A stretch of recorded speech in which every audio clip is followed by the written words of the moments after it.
Entonces es un tema que debe estudiarse. ¿Y cómo se estudian?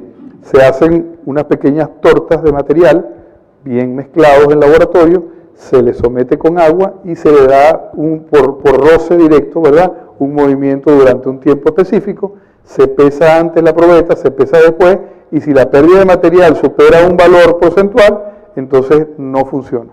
Si no lo supera, sí funciona y se puede trabajar. Son pruebas sencillas que existen, pero muy poca gente la practica. Sí es verdad que también los emulsificantes catiónicos tienen más probabilidades de pegar, porque la mayor cantidad de suelos son de cargas negativas, entonces funcionaría. Sin embargo, no siempre es así. Los asfaltos espumados, por su caso, son otro tipo de estabilizador, que en este caso lo que usan es la capacidad de espumar del asfalto.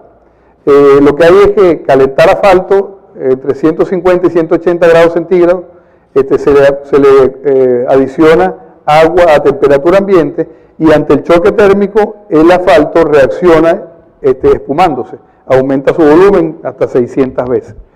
Durante unos segundos va a mantener esa espuma. Esos segundos son todo el tiempo que tenemos nosotros para mezclar. Si nosotros no logramos mezclar en esos segundos, pues no vamos a poder mezclar porque el asfalto se vuelve otra vez a unir y se vuelve en su superficie normal. Y ya no lo vamos a poder mezclar. Entonces, para poder mezclar, ¿qué tenemos? Exclusivamente trabajar con máquinas recicladoras que tienen la doble inyección del asfalto caliente más el agua a temperatura ambiente y producen el choque térmico dentro de la cámara. Si no logramos eso, pues no va a haber forma de estabilizar. Entonces eso hace que los asfaltos espumados sean bastante costosos de practicar y operar y que son muy difíciles de trabajar, excepto con ciertas máquinas. Ya, por ejemplo, Wirgen, una de las fábricas de maquinaria de este tipo, tiene máquinas probadas y que lo hacen muy bien, pero solamente esa. Ya no hay muchas máquinas que logren hacerlo. El tiempo de fermento tiene que ser igual al tiempo de mezclado, ¿verdad? Y se caracteriza, hay una relación de expansión, una vida media realmente en estos casos. Los mecanismos de estabilización de suelo fino, en el caso de los asfaltos, ya les comenté, es básicamente la impermeabilización del suelo. Los suelos cohesivos impiden la penetración del agua y entonces previenen los cambios de volumen y la reducción de resistencia. En los suelos granulares hay impermeabilización y una cohesión del ligante. Limitaciones, la graduación del suelo. Si el suelo es demasiado fino o tiene altos índices de plasticidad, no va a poder ser manejable con asfalto. La densidad requerida de la mezcla compactada es importante. Si se requieren altas densidades o módulos de elasticidad muy altos, no se van a lograr. Condiciones de envejecimiento de la mezcla, el tipo estabilizante, las condiciones de temperatura y las condiciones ambientales a que se va a someter, ¿no? La velocidad de la aplicación de las cargas, etcétera, etcétera. Tiene sus ventajas y desventajas. El diseño de espesores. Los diseños de espesores se hacen por cualquiera de estos métodos. Fórmula Ashton 93 para pavimentos flexibles, se le asigna un coeficiente estructural a cada una de estas capas, como les mencioné, y se chequea por fatiga. Es muy importante porque este es el esfuerzo más importante en el caso de los suelos estabilizados. El mecanístico es una modulación, se trabaja con software o con métodos analíticos de elementos finitos. Los módulos de elasticidad para pavimentos están ahí, son valores típicos, concreto hidráulico, bases tratadas con asfalto, estamos por el orden de los 10.000 kilogramos por centímetro cuadrado, en las bases tratadas con cemento por el orden de los 50.000, en términos valores típicos, rangos de 35 a 70, como se lo había dicho. El método constructivo. Básicamente, el método constructivo depende, o sea, si vamos a trabajar con esto, que lo que es altamente recomendable, hay algunos que no consideran ni siquiera la estabilización con motoniveladora. La estabilización, realmente la homogeneidad del mezclado es sumamente importante y por eso este tipo de máquinas son las únicas que nos garantizan realmente la homogeneidad.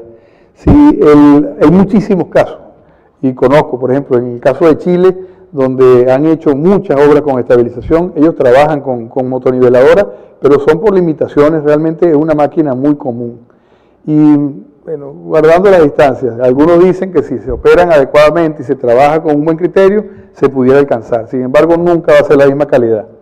Entonces, yo de verdad, a este nivel, de verdad recomiendo altamente trabajar con este tipo de máquinas que son las recicladoras. ¿Qué es lo que hacen ellos? Sobre la vía, ¿verdad? Se coloca la vía, que puede ser en este caso un suelo o puede ser un pavimento, inclusive asfáltico si está en nivel de reciclado. Se coloca la cantidad de cemento que se ha determinado en el laboratorio. En la máquina, que es la recicladora, avanza en esta dirección, ¿verdad? Y el ciclo de rotar en esta dirección, en sentido contrario a la aguja del reloj. En función de la velocidad de avance de la máquina, en función de la velocidad de rotación del tambor y en función de la apertura, del ángulo de apertura de esta compuerta trasera, se va a mantener más o menos cantidad de tiempo el material dentro de la cámara y se va a triturar más o se va a triturar menos. Esto nos va a modificar una granometría. Que es muy importante cuando se hace el diseño en el laboratorio, contar con la granometría exacta, porque si nosotros podemos modificar la granometría ahí, probablemente estamos poniendo menos ligante del que necesitamos o estamos poniendo más ligante del que necesitamos. Los dos casos son malos. Si ponemos menos ligante, se nos va a degradar con mucha más velocidad. Si ponemos más ligante, caemos en la posibilidad de crear pasta cementosa, por ejemplo, en el caso del cemento, y crear retracciones, grietas por retracción, que son los detalles. Entonces hay que aprender a manejar estas variables para tratar de lograr que el material que se hizo en laboratorio sea lo más parecido posible a lo que vamos a tener aquí al final, cuando está homogéneamente mezclado con esta capa de cemento. La cantidad de cemento se decide en el laboratorio. En el laboratorio, cuando se llega a un volumen, generalmente, no sé, 5 o 6% de cemento, nosotros lo que hacemos es que cuantificamos, de acuerdo con el diseño de espesores, qué espesor se va a estabilizar. Se calcula el volumen, o más bien el peso del material que se va a estabilizar en esa tira.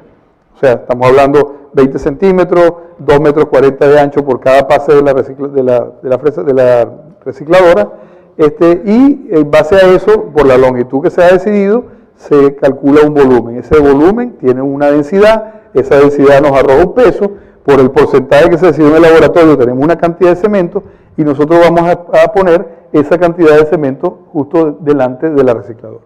La recicladora pasa, lo mezcla homogéneamente y ahí tenemos nosotros unas condiciones de humedad natural en las que estaba, que tenemos que determinarla.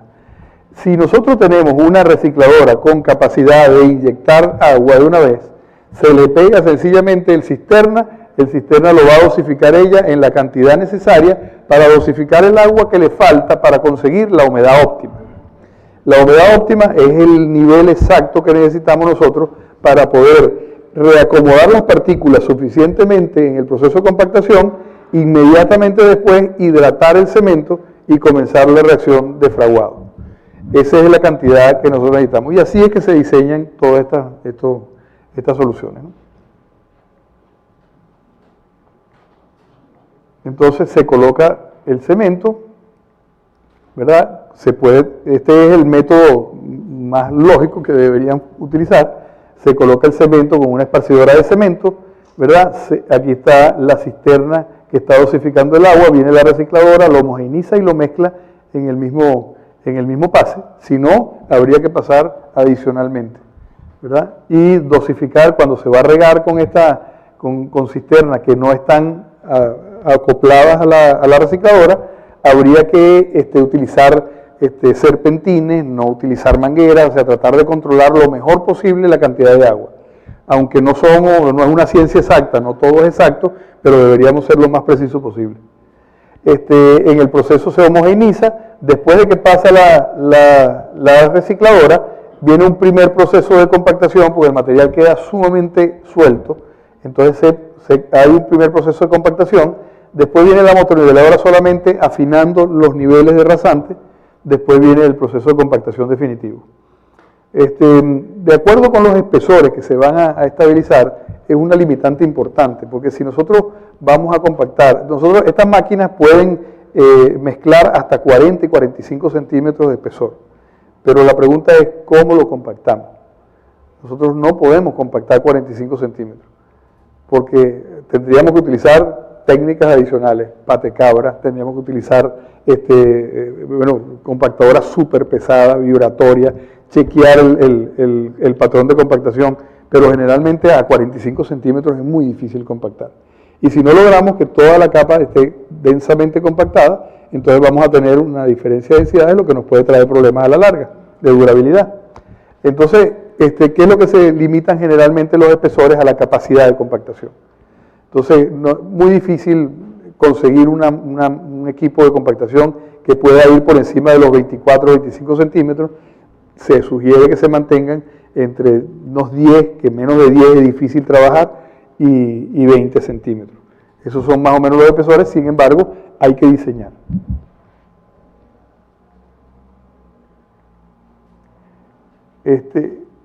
También no solamente se puede colocar el cemento de esta manera, ¿no? También se puede colocar de manera manual, donde se coloca en bolsa directamente sobre el pavimento, se rompen las bolsas, se extienden a mano generalmente con cualquier herramienta manual, palas, y se retiran por supuesto los sacos, no se dejen los sacos ahí, y se extiende todo. Después que se extiende la mezcla uniformemente es que pasaría la recicladora a hacer su trabajo, igual como lo habíamos planteado anteriormente.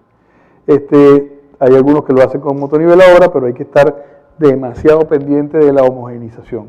Un pase de una recicladora equivale más o menos como a 6 o 8 pases de una motoniveladora. No es costo eficiente, pero a veces no hay más alternativa. Aquí es donde vemos el tipo de homogeneización. Se está escarificando el material ya con la capa de cemento, se mezcla, tienen que necesariamente mover el material y mezclarlo, porque si no hay una homogeneización, pueden haber después muchos detalles al final, ¿no? Aunque esta cantidad de hoyitos aquí generalmente están asociadas al curado, porque cuando nosotros hacemos estabilización con cemento, también tenemos que curar. Eso al final es una mezcla de un cemento como si fuera un concreto pobre o un cemento pobre, ¿no?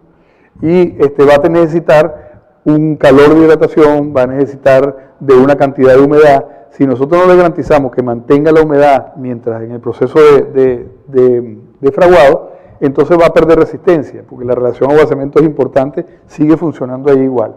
De manera que apenas termine la compactación y la hidratación, nosotros deberíamos curar. ¿Cuál es el curado que se hace en una vía de este tipo? Bueno, sencillamente el curador universal es el agua. Se riega agua y se mantiene regada el agua durante 7 días. Es el periodo de curado. Cuando se garantiza que los 7 días tienen un buen curado, la resistencia va a tener, o sea, nos va a devolver en crece ese esfuerzo. El problema está en garantizar los 7 días de curado de esta manera. Entonces, por eso es que en muchas estructuras de concreto existen los curadores, bases acuosas, bases parafinadas, y aquí deberíamos utilizar algo así, pero son muy costosos. Entonces no es una opción trabajar con curadores parafinados, de curadores, aditivos curadores. Lo que se sugiere es que se trabaje con asfalto. La emulsión, una emulsión rica en asfalto, le va a producir la película necesaria para que el agua se mantenga ahí el tiempo necesario. El problema está en dar paso. Si nosotros curamos con asfalto, al paso de los vehículos se van a llevar el asfalto y vamos a otra vez a tener la superficie descubierta, perdimos todo el esfuerzo. Entonces, para que no se lleven el asfalto, lo que se recomienda es que se coloque arena encima, y ahora estamos construyendo un sello de arena. ¿Okay? Entonces, mucha gente ha confundido el tema de esos sellos de arena de curado con slurry. El slurry es otra historia totalmente distinta. El slurry es una mezcla asfáltica diseñada, de emulsiones modificadas, diseñada adecuadamente, con unas partículas o una granulometría específica, con un material sumamente exigido para poder llegar a formar parte del slurry. Y no es sencillamente un sello de arena doble, como lo hacen normalmente aquí. Y el sello de arena no necesitamos hacerlo doble, lo que necesitamos es nada más garantizar que por los primeros 7 días el tráfico no se lleve el asfalto. Después de los 7 días el asfalto puede desaparecer y estas cosas no suceden en la carpeta. Va a quedar eso funcionando sin ningún problema. ¿Por qué necesitaríamos nosotros una carpeta aquí? Bueno, depende del método de diseño. Si nosotros diseñamos por el método de modelación, estamos produciendo aquí unos pavimentos muy por encima de la demanda de tráfico, no necesitan ninguna rodadura, sino algún confort. va a haber no va a haber problemas de polvo importantes, no va a haber problemas de degradación importantes, se va a mantener estable, porque eso es lo que nosotros logramos. Pero si requiere de muchísimo tráfico, sí se van a presentar un poquito de soluciones de polvo, con lo cual sí tenemos que empezar a poner una superficie de rodadura. Pero esa superficie de rodadura no necesita capacidad estructural porque todo lo está absorbiendo la capa de estabilización. Sí fue diseñada de esa manera. Si fue diseñada por fatiga y fue diseñada según la fórmula Ashton, pues es necesario complementar la capacidad de soporte con cualquier estructura de arriba o calcularla. Lo importante es que si la vía cambia de necesidad, digamos, porque pasa de un nivel de tráfico relativamente bajo a uno más alto, pues sencillamente el material que queda, que está insuficiente de soportar la carga, lo podemos complementar con una capa adicional. Y eso nos va a dar la facilidad de ir moviendo sin perder la inversión que hicimos originalmente. Y era ese el gap que les quise resaltar al principio de la charla, cuando les hablé de que no todas las vías tienen la necesidad a la que van a ser utilizadas en este momento. Y no en todos los casos vamos a poder anticiparnos al verdadero uso de la vía. Entonces hay muchas veces, y lo he escuchado en varias conversaciones y discusiones, sobre todo a nivel de gobierno, donde ellos dicen que con tráficos al límite del cambio del tipo de vía, de bajo volumen a alto volumen, no hayan que hacer con eso, porque si no tienen la autorización administrativa para invertir más, pero si no lo hacen, entonces la vía no tiene transitabilidad. Terminan invirtiendo, en el momento que invierten y supera la capacidad de la vía, entonces ya la estructura no es suficiente, tienen que destruir una inversión recién hecha para poner un pavimento más potente al principio. Y esta viene a ser una respuesta a esa problemática que se presenta. Experiencia de vida, es la carretera Sausacocha de Libertad, una carretera que se hizo ya hace 3 años y está en perfectas condiciones.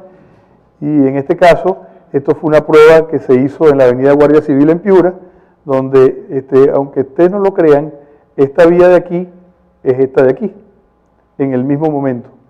Y fíjense, esta vía estaba estabilizada con cemento, esta vía todavía no había sido estabilizada. Y miren la diferencia que hizo el agua al caer en la misma vía en el mismo momento. Entonces, esto se comportó perfectamente, el agua se evacuó rápidamente, no penetró y no se hizo pero esta vía de aquí es esta vía en el mismo momento.